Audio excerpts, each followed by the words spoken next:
So I am conscious that we all have very busy and interesting lives that we're leading at this point, and it's just gone on to 1 o'clock. And I wanted to start on time because I also want to respect the fact that we have other things to do. Just for those joining us and to let people know, we are recording this because there are a number of people who are in emergency meetings and other meetings right now who want to hear this later. So um, just so people are informed that that is happening in the background. So for those who don't know me, I'm Denise Stockley. I am the president of the Society for Teaching and Learning Higher Education, STLHE. And we're absolutely delighted to be hosting these webinars. And I say these and this is the first of a weekly webinar with the Educational Developers Caucus, one of our constituent groups, and absolutely thrilled to be here. This is our first on emerging strategies, how appropriate, St. Patrick's Day, to start having some things come out and some good things. As I mentioned, with the Educational Developers Caucus, Carolyn Hostler will be hosting the discussion, and Mandy will be on the Frank Mistak will be on the chat so that we can actually combine, so those people who can't come obviously via audio still have their voices heard. We are automatically muting you in the sense that when you come on, you're automatically muted. You can unmute there's a little microphone you can unmute, or I learned this morning in Zoom, if you hold down your space bar, it will automatically unmute and mute you. That was my new trick for Zoom today. So if you're typing in the background, you may not realize that you've unmuted yourself because you're a happy space bar person. So I just want to give that as my tip of the day. So the idea of what we want to talk about is how do we have and what are the strategies we have. We've created a website based on what people have been submitting across our listserv. But I also want to just thank all of you who are joining us today, but also thank your educational developers, your centers for teaching and learning, your IT supports, and anybody else on your campus who is supporting this big shift towards remote and different types of learning. Or some of your campuses are actually dealing with canceled classes completely and not going on in the foreseeable future. So kudos to all of you who are supporting that, and be kind to each other. And at this point, I'm going to turn it over to Carolyn. I will also mute, but I will be engaging in the conversation as needed and appropriate. So thank you, everybody, and over to you, Carolyn. Thank you very much, Denise. So as Education Developers Caucus, we've been having conversations through our listservs and through other mechanisms in order to actually try to learn from each other in this very emerging time. So the keepteaching.ca is a website that was developed as part of STLHE and with Education Developers Caucus. And what we wanted to do is kind of create a space that everybody who is sharing resources or finds resources can put them somewhere. We can curate them, put them in kind of an organized format. So then hopefully you can find the resources you need. The email address, edccommunications@stlhe, comes to me. And if you have any questions, or if there are particular resources you're looking for, or you like to suggest resources, please email us. We would like to make, as much as we can, allow us to learn from each other and continue that benefit that our community. We know there are colleagues across this country, and that includes our teaching centers, our IT, and others, and their senior leadership that are really working hard every day, and it's on their mind almost every moment to figure out how we're going to be doing this. It's a big call for higher education in Canada and internationally to move remote, and what we're hoping to talk about today is some of the emerging strategies that people are coming up with. Because of the number of individuals in this chat, there are going to be a couple of ways to engage. One of the first ways to engage is the opening poll that we have. We also will be then using a Google Doc in addition to people being able to speak by hitting that space bar or otherwise verbally speaking, or using the chat. My colleague Mandy, who is also our secretary for Education Developers Caucus, is going to be monitoring the chat, and we'll also be able to speak with each other so far. In terms of what we wanted to talk about today, we wanted to talk about kind of what's been emerging in higher education in Canada. So communication plans, moving online, some of the assessment considerations right now. And we also wanted to think about some of the emerging needs. on the keepteaching.ca website, one of the things you'll notice is that there's kind of 3 areas. One is for institutional responses, one is for teaching and assessing, and one is for well-being, because for ourselves and for those that we work with and those that we support, we know that well-being is going to be a big consideration in the coming days. So Mandy has now reposted the poll. So please go in and complete the poll, and then we'll share the results in just a few moments.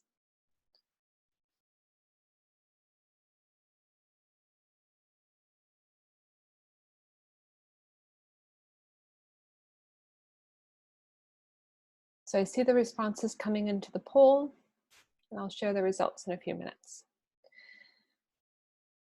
Just a reminder, this webinar is being recorded. We've been asked by several people who are in planning and strategic meetings if we could be able to record it. So this is being recorded.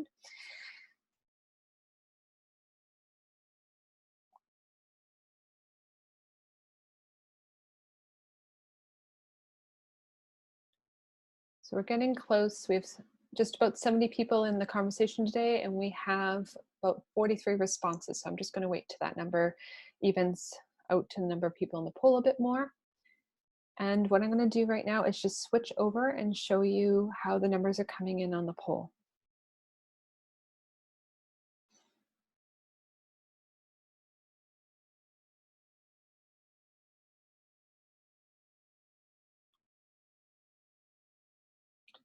All right. Are you able to see the poll? Okay. So you can see how those are changing as people respond.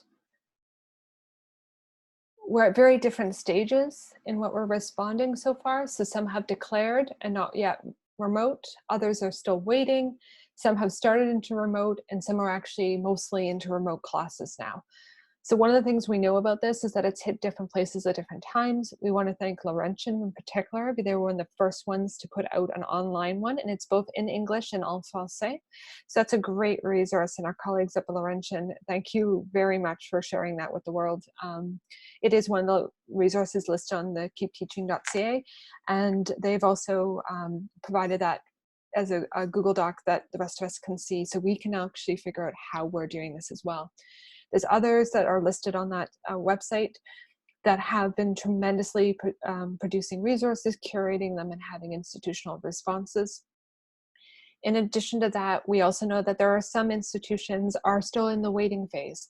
They're still not sure, has not been called provincially yet, as to whether or not their institutions are going to be moving online, and they are just waiting to find out if they're going to be joining the rest of us in this point, or they're already doing preparation planning.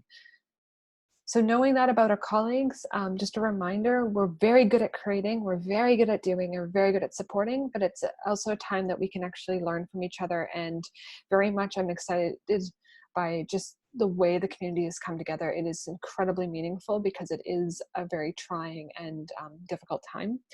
And so it's helpful to have so many people step up and share the resources that they have. All right, so if you are having an echo or an audio piece, just try, sometimes it's an option to change how you're listening in, or try logging back in, just a heads up on that. So in terms of the results, this is where we have, in terms of who is in the roles, we do have institutional senior leaders. We have a lot who are educators, parts of teaching centers, educational technology, and education developers. We have additional others, as well as instructional designers and consultants. So thank you very much for all joining us in today for the conversations that we'll be having. So we want to move next to the Google Doc, and I will be putting into the chat window, and then Mandy will be wonderfully amplifying that as we go into having the Google Doc. And I'm going to just switch over to that. So as you join into the Google Doc, what you will be seeing is you will see the pages that we have. I'm just making sure I get you onto the right pages in the share window. So we're sharing What you should be able to see on the screen, and also when you log into the Google Doc, is basically some area at the top to share any resources that you've been finding. In terms of keepteaching.ca, there are 3 sections, as I mentioned: institutional resources, suggestion for teaching and assessing, and suggestions for well-being. There are quite a few more resources on the website. I didn't copy them to the Google Doc, but these are the ones that we're going to be pulling from to add into the website. So if you have any suggestions, please add them at that first page as you go through. Maybe it's a great website you have for your institution, or maybe it's a website that you've been using or you've been finding very helpful. If it's a Twitter feed or some other option too, please do include it. On the second page, we'll see the discussion questions for our webinar today. As I mentioned, there's a couple of ways we can discuss. One of them is typing the answers into the Google Doc. One of them is also putting them into the chat or verbally contributing to them to the conversation. So we'll be able to kind of interact in a couple of different ways. If you're one of those people who that multi options is a little much, just please pick one of those to follow along in, and you can focus on the Google Doc and just kind of mute everything else out. And or you can come back into the conversation. So you have your choices of how to participate. So in terms of discussion questions, our first discussion question is on communications. How are you communicating with other support groups and leaders on your campus? What are the ways you're doing this? Is this through email? Is this through regular meetings? What are the ways at which that have been working? So let's focus on the ones that are working really well, because this is an opportunity for us to see what strategies are emerging that others may be going and thinking this is a good option for right now. So if you just type in under 1A, you can type in how are individuals on your campus meeting or connecting. So just type in under 1A. And also how you're communicating with your faculty is under 1B. What are you recommending faculty communicate with the students? And 1D is what questions or problems are you facing at this moment with this options?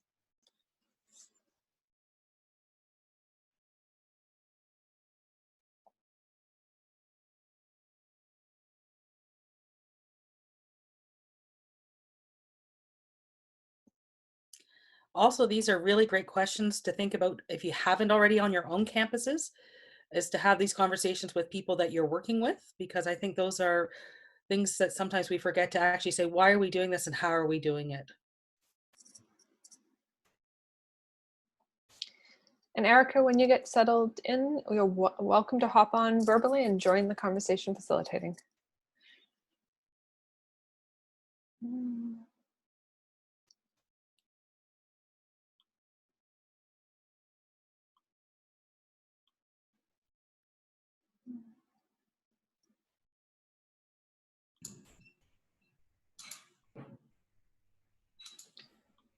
So we see here that there are under communications, multiple different ways that people are making use of the different technological options. Some of them are noting that there are multiple options they're using. So they might be using the Microsoft Teams as well as Slack, as well as email and a bit of phone. The idea of having a working groups that have individuals from across the campus is another part of it.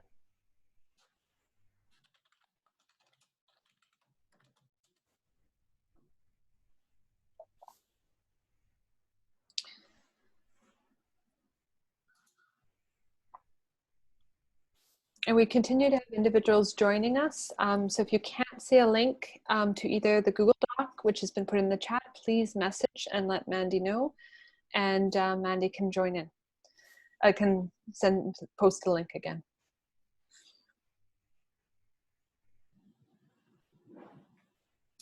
Thank you, Mandy.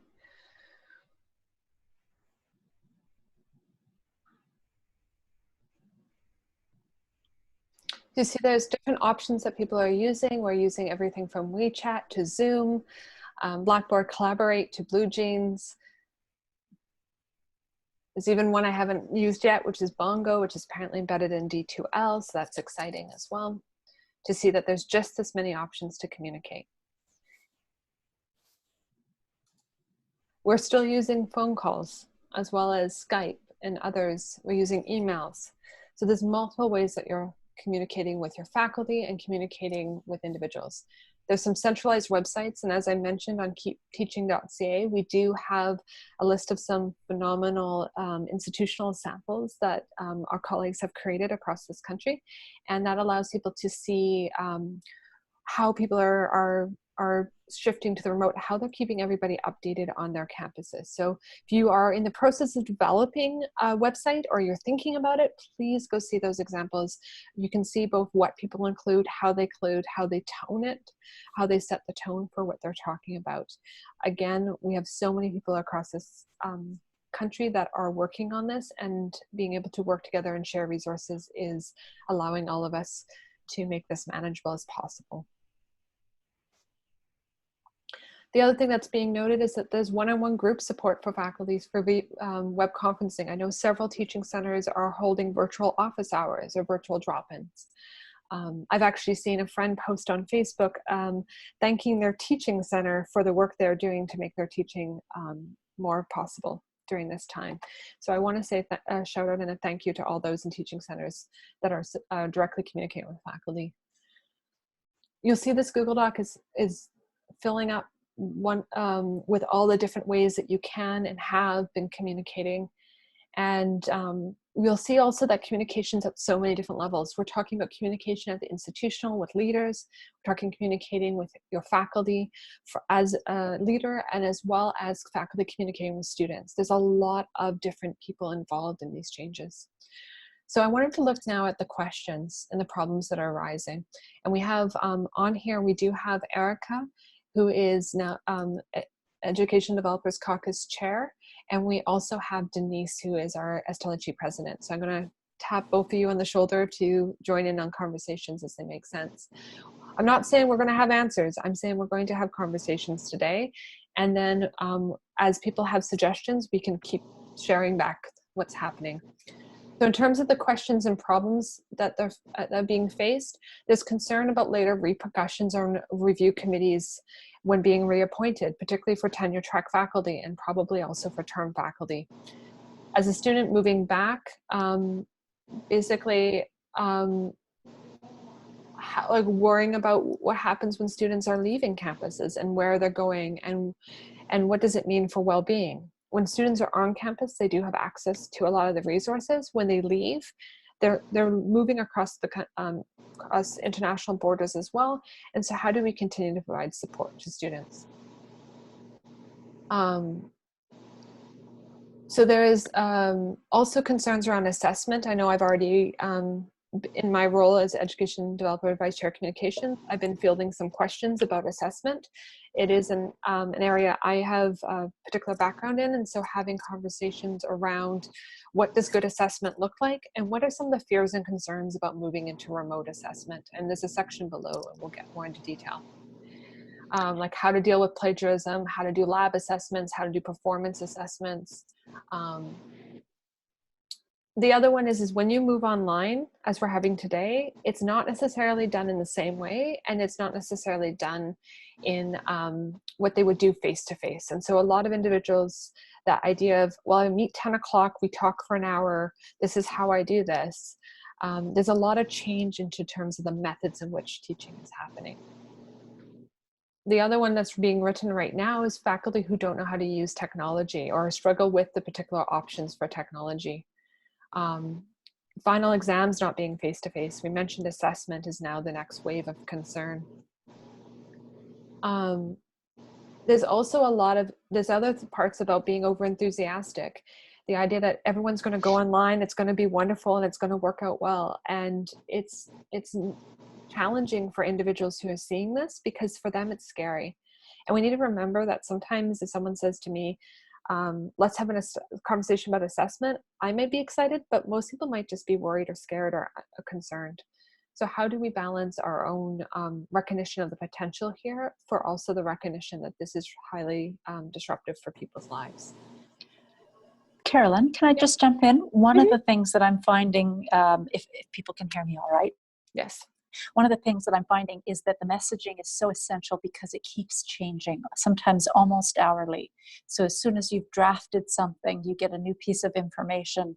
And so having the multiple forms is critical. But the other thing we're finding is making sure there's one, or as close as possible, one point of truth, so that whenever it's updated, we keep sending people back to a point that we will update, and everything else leads back to that one point, both for our center. So for example, we set all sorts of drop-in hours, and last night we found out all non-essential staff will be remote as of today's our last day on campus. So suddenly all our drop-in hours change. And so now we're trying, instead of sending people drop-in hours, we're sending them to a web page, which we will, and tell them to continually check back, as it will be continually updated. And my guess is that's similar for probably most of our campuses. Mm-hmm. Very much so. Yes. And I think that's the challenge is that there's so much changing information. The use of a single website that, as Erika is suggesting, that the URL goes out. So if they don't check the URL till tomorrow, or that email until tomorrow, it still has the most up-to-date information, because the most up-to-date information is still on that website. There are examples that our colleagues have put together of websites that are updated almost daily with just information, whether it is, this is where we are on the decision making about we're still waiting to hear, versus this is where we're going remote and online, here's how you do it, here's where your resources are. A lot of campuses have reduced personnel on it. The campus I'm on, which is OCAD University, is very shortly going to have only absolutely essential, critical for just basic, sustaining of the university, maintenance, etc. Only people on it. So it's going to be a very different campus than it was 2 weeks ago, or even a week ago.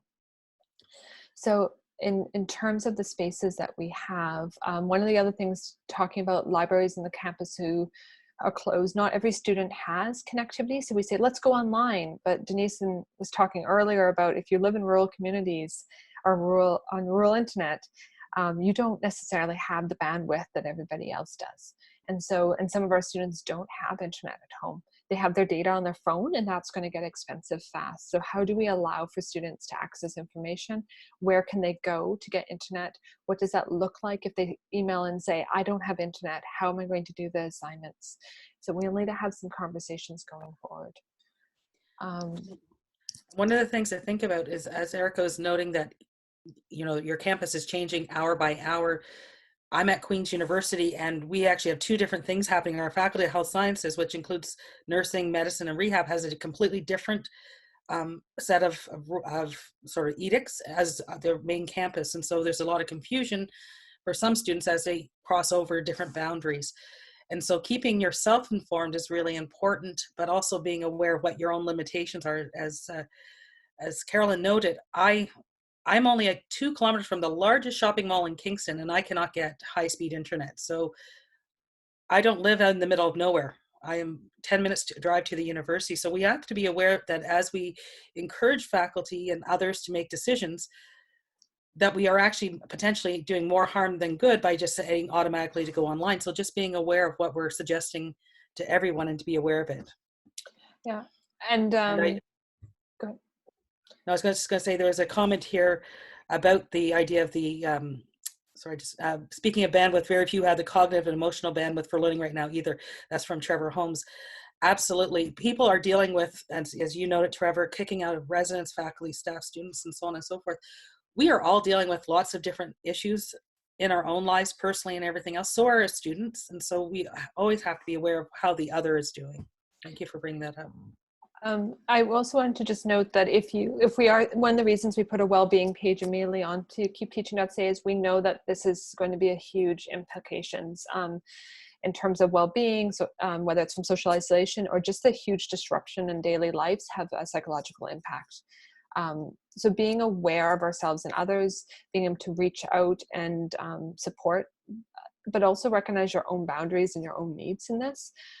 Because we want to make sure everybody here on this talk and everybody that we work with is able to kind of have that balance that's going to work for them to the best possibility. The other one is that recognizing that our brains don't function, our memories are different, we don't read the same.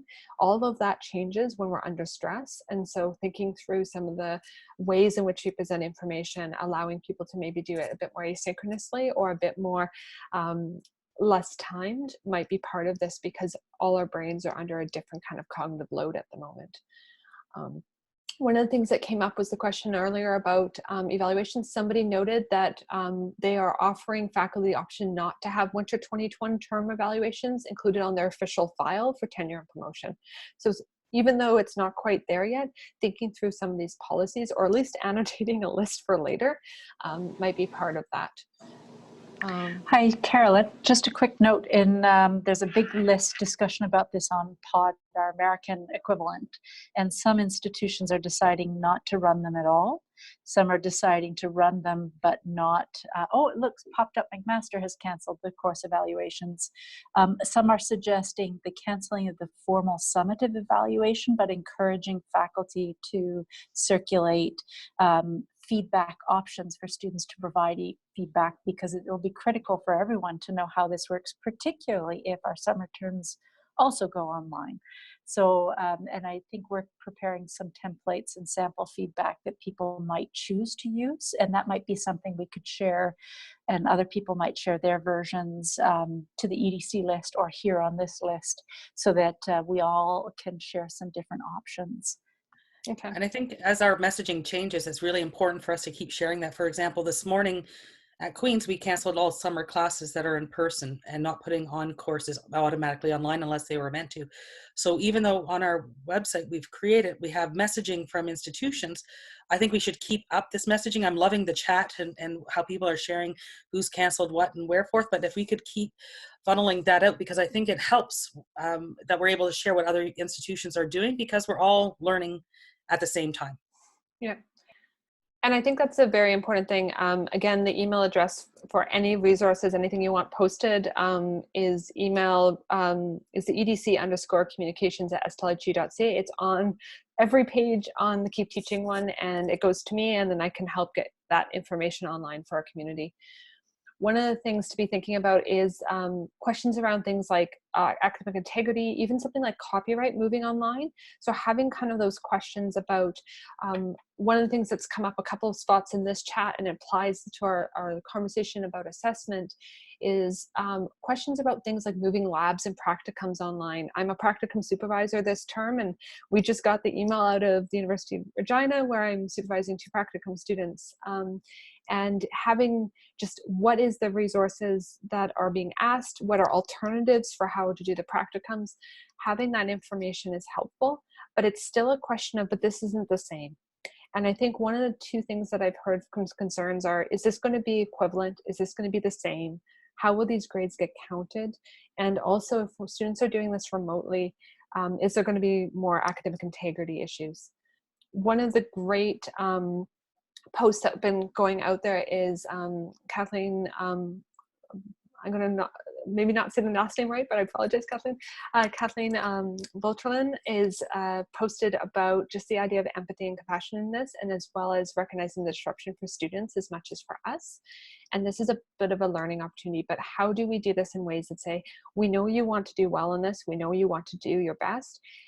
Here's how we're going to do this in a way that's fair, and that way, if it's fair and that it's a chance to reduce the academic integrity issues as well.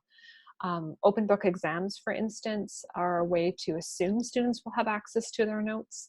Having questions that go higher up on Bloom's taxonomy is then demonstrated to actually not have a significant difference between open book and non-open book, and those resources are on the keepteaching.ca. So that gives you some examples on how we can start to think about assessment, but we'll talk about assessment on there too. Apparently McGill is preparing some support and information materials for students and how they learn online. And when you get those materials, Laura, please send them, and we'll happily put them up on the website and hopefully get them out to whoever is needing that question next. In the section number 2, we have strategies for moving online. So what strategies will help them move content online? What kind of supports you're providing are being listed there.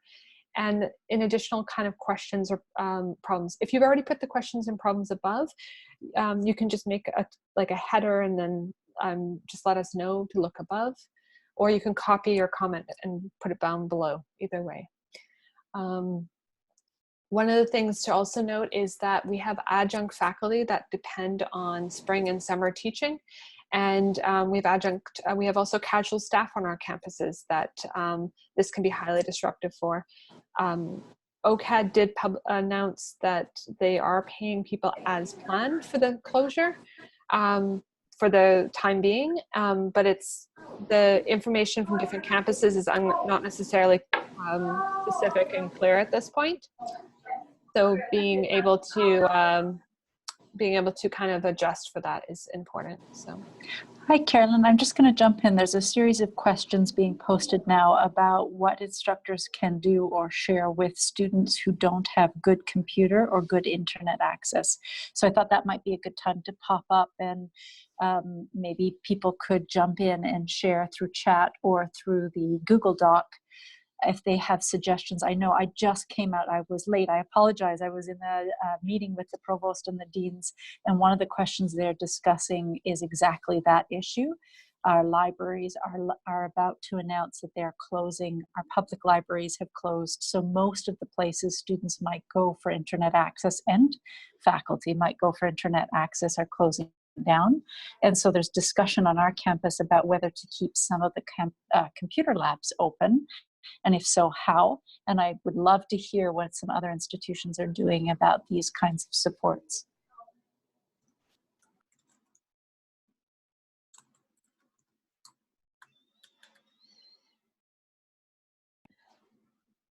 There was a link just added into the Google Doc for those students limited at tech. Thanks, Michelle, for adding that. So that's there.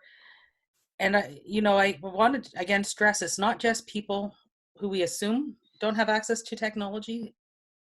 We have asked our software providers, our technology providers to ramp up and scale up in a way we've never imagined would ever be possible in a very short bandwidth. So each campus is ramping up, but we're also asking the larger system to ramp up with us.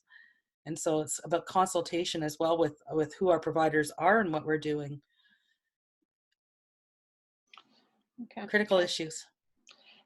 I think the other one is that there's certain ways to use things that are heavily internet access. So one of the things what we know is that when we post a video, for instance, that can't be downloaded, that means the person has to be on an internet connection that's stable and there for the whole length of the video. If the video can be downloaded, they can go to a site, download it, and then come back and watch it later. They can set all the downloads as might be an option.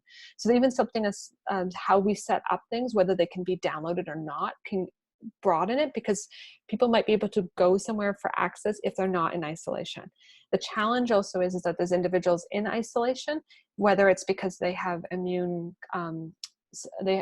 compromise and they have to be separate, or if it's because they have been traveling or exposed and therefore they need to self-isolate so they don't spread it to the rest of us.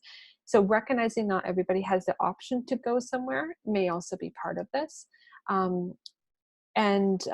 Thinking about what content they might already have, such as their textbooks or their reading packs, but also what information we could provide in ways that are like a telephone call or a conference call, and some other options as well.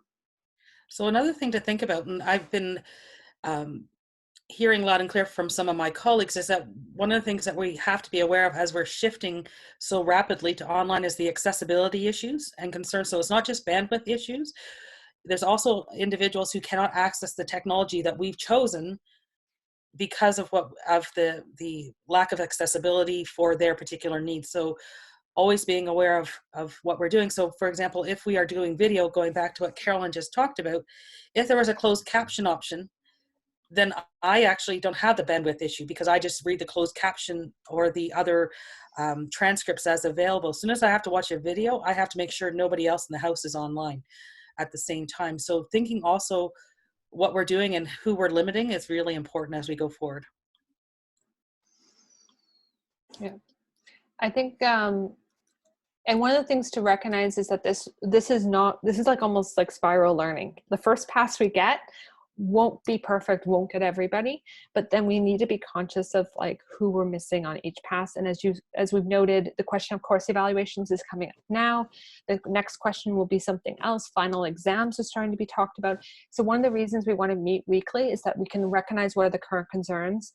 Part of the concerns and questions list from this day is what it will be we'll be seeking resources and trying to find those to keep adding those to the website. So just information about it. Thank you again, Mandy, for posting the Google Doc. In addition to what we have listed here, where there is a resource posted, we'll make sure to put those onto the keepteaching.ca website as well. So I'm just going to encourage people who are on the Google Doc, now that we're talking about it, we've started heading into the questions of 2 and 3 and a little bit of 4. So do feel welcome to start adding in the ideas and resources that you have that would fit into 2, 3, and 4, because they're starting to come out through our conversations. Okay.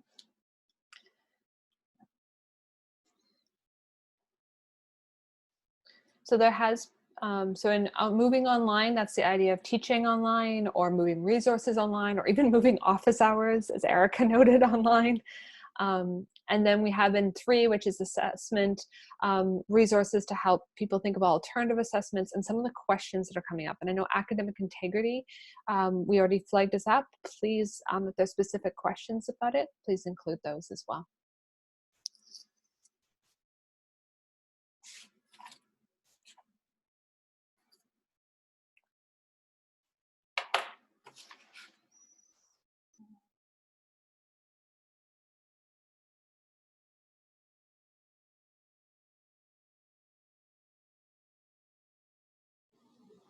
One of the things I was just going to mention is this week, starting Saturday, actually, we had a phenomenal kick-in we have a Center for Teaching and Learning that I'm the director of, and the Office of Open Learning that Nick Baker is the director of, and IT services that we've been working together for the LMS support.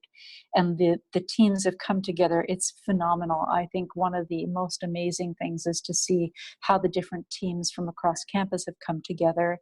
The CTL-OOL have been offering support from Saturday on, and I have to say I've also been very impressed by the ingenuity, flexibility, and just critical thinking of the instructors as they're trying to move their courses and rethink everything. And I have been very impressed with the sharing of resources, both through EDC and also through the disciplinary context. So if you're running into really good repositories of disciplinary sharing, definitely share those back with EDC, and we'll try to collect them up so that the people who are looking for examples for this week as they move online, but also potentially for some, it sounds like, who have already made a decision or are likely to move online for spring and summer. Those are great resources to share back with faculty. Mm-hmm.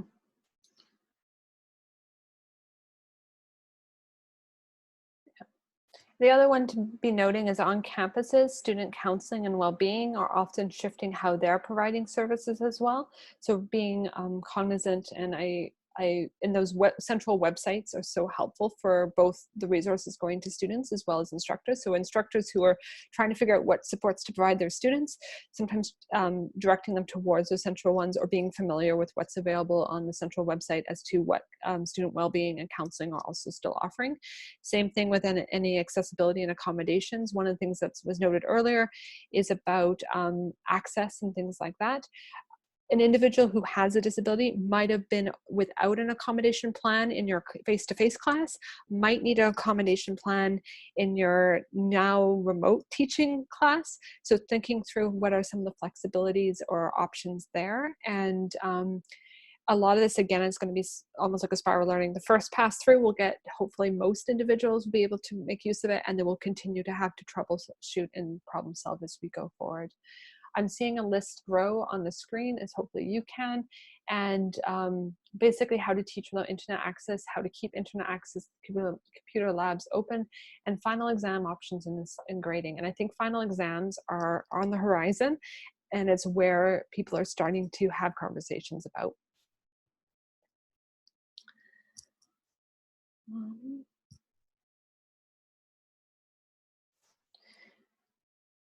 one of the questions in the chat is about how far ahead is everyone's center and institution looking? Are they looking into, I know I've heard groups looking into almost June. How many of them are looking into July? How many of them, I know May is very much, and April are very much often talked about. I think our campus is not announcing things because we're waiting for more information, but I think our office, our Center for Teaching and Learning and Office of Open Learning are certainly, we're thinking out till August, just beginning to think through what would the implications will be for us, for our programming, and for our supportive instructors. Not that it may necessarily happen, but that we have to think about it so that whatever happens, we're as ready as we can be. Yeah. The other note that like some are canceling face-to-face examinations, for instance, so students know there isn't going to be a face-to-face exam, but they don't necessarily know what's coming up. And the same way instructors may not know how they're going to assess, students also don't know how they're going to be assessed, which impacts how they study as well. One of the ones that just got mentioned in the chat, Brian Lamb from TRU kind of noted the idea that thinking about our constraints our students are under, so spotty internet, financial pressures, and caregiving. Some of the individuals, as we were talking at the beginning of this conversation around, just as we were waiting for people in the session to start, about how many of us have kids and dogs and everything else in our backgrounds. But those who are often now facing having childcare in addition to trying to learn and study, what are going to be the options for individuals?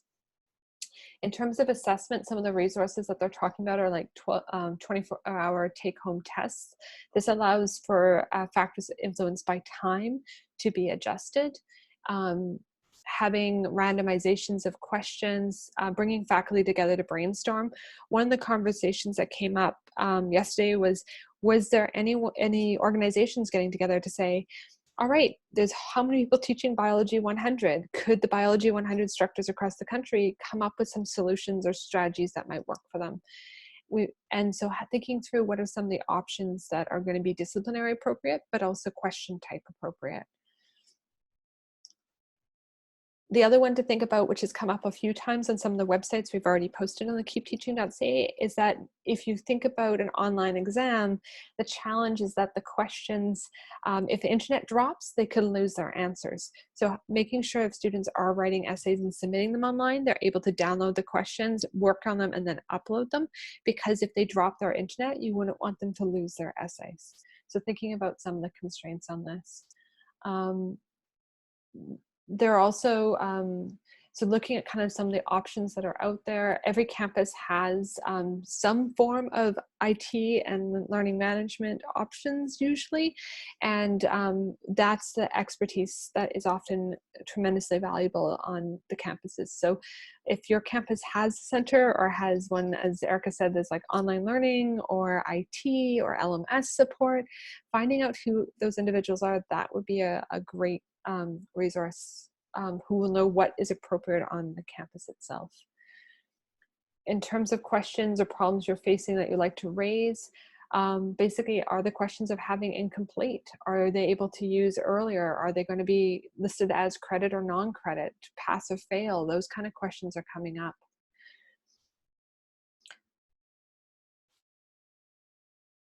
There is a note thinking through what needs are, so there's needs on the horizon coming up, but just in question of assessment, is there anything else coming up in assessment, please?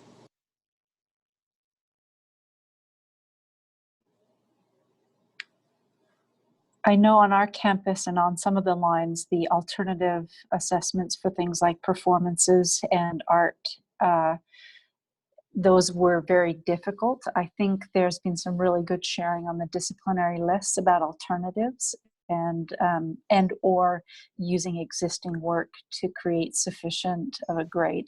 So far our School of the Arts seems to be in a very good position and have reached good decisions. But I know for a long time that was very difficult, both how to teach and how to assess performance-based, physical-based processes. If I can mention something there, Erika. So first of all, I'm Steve, I'm behind Peer Scholar, other things, but all of that's free for use during all this as we go through. And for Peer Scholar, it's really good at qualitative kind of things. So you could have students submit a video of them doing the performance, engaging in the performance, and then you could have other students assess each other's videos. And you can use, if you have at least 6 or more, or 5 or more students assessing a given video, then that grade has been shown to be valid. And so you could even use peer assessments as a way of grading and doing an assessment of qualitative things like that at scale. I think she disappeared as I said that. Okay. Yeah. Yeah. So having technology is one option. Videos are another. They talk, one of the resources we do have on Keep Teaching is both a link to some of the disciplinary ones, and there are some Google Docs that have been forming up, but if you have any other links for those, the technology that just got mentioned, there's quite a few different platforms that are out there, so knowing which ones are on your campus. Also, many of them, as was mentioned, are providing free in this time period, so knowing that there are technological options, again, considering kind of bandwidth and what might be appropriate. One of the concerns always when we do assessment is this going to be credible to my peers? So will other biology teachers, other statistics teachers, other psychology professors believe that what I'm assessing is going to be credible? And so one of the ways to look at that is knowing which ones are your disciplinary associations. A lot of them are in either having a teaching special interest group or others that are posting. If you know of any great Google Docs or others that are forming, we're happy to add those to the keepteaching.ca. And Erika, did you have anything else about going through performance or other measures? No, I was just going to say, I've just realized we're heading into the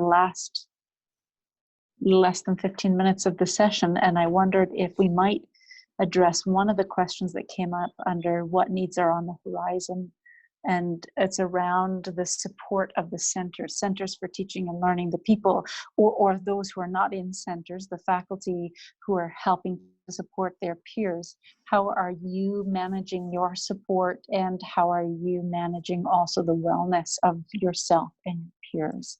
And I'd love to hear, jump in, use a video, use the chat as well, or what you're thinking of as you support your peers and yourself in the formats that you're doing that. Just to add, on the website keepteaching.ca under wellness, we have the work by Claudiana Colomitro, Natasha Kenny, and Suzanne Sheffield and they have offered to host a session for us the week of March 30th on that particular topic as well. So please do look at the website, add information as well, because that's it's always important. You know, they say to take care of yourself first in order to take care of others. But it's so hard and sometimes not easy to remember that when we're in the midst of things. Yeah. The other one is good assessment, good universal design for learning practices is to have multiple forms of representation. So one of the things that's coming up in the chat right now is the idea that, well, if you're going to ask for people to put videos up, what if they're not comfortable with the video? So the idea of saying, okay, you can do a 5-minute, like you can do a 5-minute video on this, or you can write a 2-pager on this, or you can, and giving those kind of options are possible. Where possible is part of good universal design for learning. One of the other things that's come up is one of the things to do is if you're going to use a platform, if it's on your campus, know that those who are professionals have vetted it for data privacy and other things like if you're in an area that has like FIPA or data student privacy considerations, those have been vetted by campus. If you're using outside platforms, please do a check with whoever is at your institution, just to be like, I'm planning to use this platform. They're going to be submitting their assignments. Any concerns for data privacy or copyright or any other issues, just in case, just a consideration as you go. And it also allows the people on your campus to know another platform exists if you come across one. So thinking through what those options are is helpful. The one about staff morale is important. That's one of the reasons I'm so excited that we have our colleagues able to come and speak to us about well-being. Their existing presentations and existing article are on the keepteaching.ca website about well-being, and hoping to have that kind of information available is phenomenal. Consider having group team meetings also to check in. So even if we say, oh, everyone's fine, they're emailing, the idea of just seeing the same people you usually see around the lunchroom can be very helpful for well-being as well.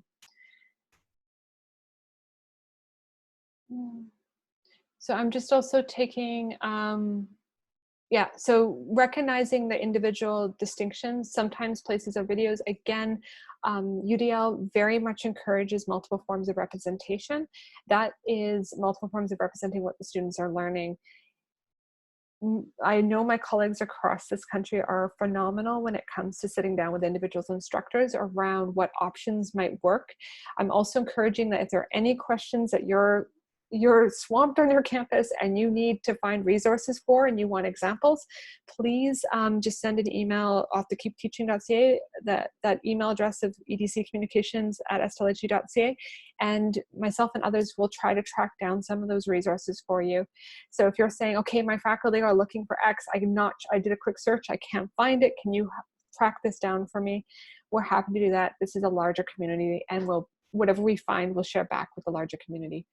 I heard from individuals that there's things in the chat. I'll be pulling stuff in the chat. I'll be pulling stuff in the Google Doc.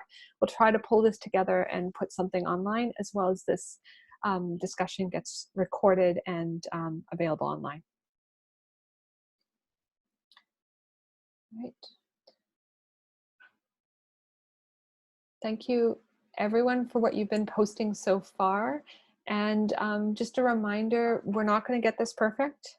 Remind our faculty we're not going to get this perfect. Think of it as like this is spiral learning. The first round through, we're getting major things done, but we're going to keep learning how this works and allowing some of those build-in safe pieces. So if a student is working on a final exam and stuff happens, maybe they have to suddenly move, maybe somebody's in a hospital, having those kind of emergency contacts, whoever that is on campus, so that might be student wellness, it might be accommodations office, it might be the individual instructor, being clear to students who they contact when life happens, because life is happening at a really rapid rate right now, and that includes for instructors, because we want to make sure that instructors also have access to what they need. So if something changes in their life circumstances and they suddenly can't be the one hosting that final exam, that somebody else can either step in or there's compassion and ability to adjust to these. And it's really important to remember that I'm seeing in the chat, not everything can go online, and nor should it. And so when we talk about looking at different approaches, it's not automatically everything needs to go online. We have to be very reflective of what the needs of our learners are, what the needs of our instructors are. And to going back to somebody put about faculty perfectionism, our own perfectionism, we are going to have to make different adjustments that we would not do in normal times. We are not in a normal time. The word unprecedented has been used so often in so many different avenues. There's no other way to describe it. And so we have to let go of things that we hold as very tightly woven parts of our own persona and our own teaching worlds. We have to let go of those, because otherwise we will never measure up, because the standard was set at a time that was precedented, and now we're not there. Be kind to yourselves and others. And for those of us who've taught online, what our colleagues will be creating will be, it's kind of like that, this will get us to that next stage. So if you know what a glorious online course can look like, this needs to just be functional, and having that ability to support each other and making things functional at this time. One of the things I wanted to highlight, there was a question coming up, is every webinar that we're offering, if we see anything that's important to go out as a webinar, will be on that keepteaching.ca. When you land, there's two sections. One says webinars and one says resources. If you're on the EDC listserv, which is free to join, you don't have to even be an EDC member. You can go to the edc.stlhe.ca, go to keepteaching.ca. That will be the places to go to find out when the next webinar is, and we'll be able to see you next week to kind of continue these conversations that we're having. Just so you know, next week's webinar will also be on emerging topics, emerging strategies, and that is on Monday, March 23rd, 2 to 3 p.m. To avoid people's strategic meeting times, we've been trying to vary the time slot, because some people have the strategic planning meeting right now and we want to give them the opportunity to join. This one and the next one will be recorded and posted afterwards to allow for that. And we will also continue to post further webinars. So the one about well-being will go up on the website, and you can get that in your calendars as well. And one of the ones that got example in the chat right now is the idea of saying it's a crappy, or pardon my language, shitty first draft. This is our chance to learn online together, and a chance to figure this out. And it will, if we can do this with compassion, both for ourselves, for our colleagues, for the person who sends that really blunt email, and at the same time take those moments in our life to just even listen to the birds coming out for spring, or something else that grounds us, I think we'll be able to keep going. The last one I'm going to say is this is a time for good honesty in our support networks. So if everyone is under a lot of stress, but reaching out to good friends, reaching out to people who we know and we can trust, being able to build up our own support networks, because we'll be supporting others, and that takes a lot from us. So making sure we're able to do that for each other as well. And I just wanted to say thank you to Carolyn for hosting the webinar, and for organizing us, and for spending so many days pulling quickly from all the things people have been posting on our listserv, and then compiling them and making them into an actual web page that people will be able to refer back to over time. And then also thanks to behind the scenes Jay and Michelle from AOR, who have been helping us, and we could not do that without phenomenal help. And our STLHE president, Denise Stockley. This is an amazing group, and I just cannot say thank you enough to the people behind the scenes and the people who are connecting in. Thank you, all of you. And as Denise said, it's unprecedented times. And as Trevor noted in the chat, I don't think he's ever heard me swear before. I used to work with children, so I got that out of my system in my early 20s. So yes, this is unprecedented times. I've even sworn. So keep calm, recognize we have a community that will support you. If you have any questions, I was sending back emails yesterday. When you send in a question, I look up some resources, we put them on the website, and then I send you back an email with the resources that you're looking for. I know people on the front lines are just swamped right now, so I'm happy to be the person looking at resources. Denise has said she'll take in with me, and there's others that have as well. So we have the ability to be your backups for finding your resources or examples or studies or whatever you need at this point, because this is what our community does when things happen. So thank you everybody for coming in today, and we'll keep rolling. So see you next week. And if you can't join but have colleagues that join, or you would like to look at the recordings will be up. We'll try to do it within a day or two, but if you have any questions, again, send us an email and we can keep going. Thank you. Thank you, everybody. Take care. Thank you. Bye all around. Bye. Thank you.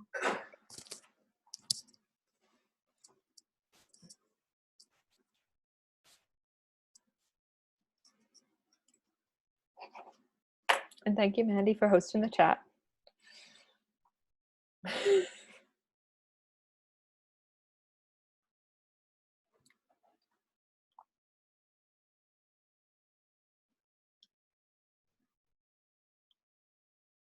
People are funny. I love the comments. Shall we unclick record? Are we done? I can unclick record.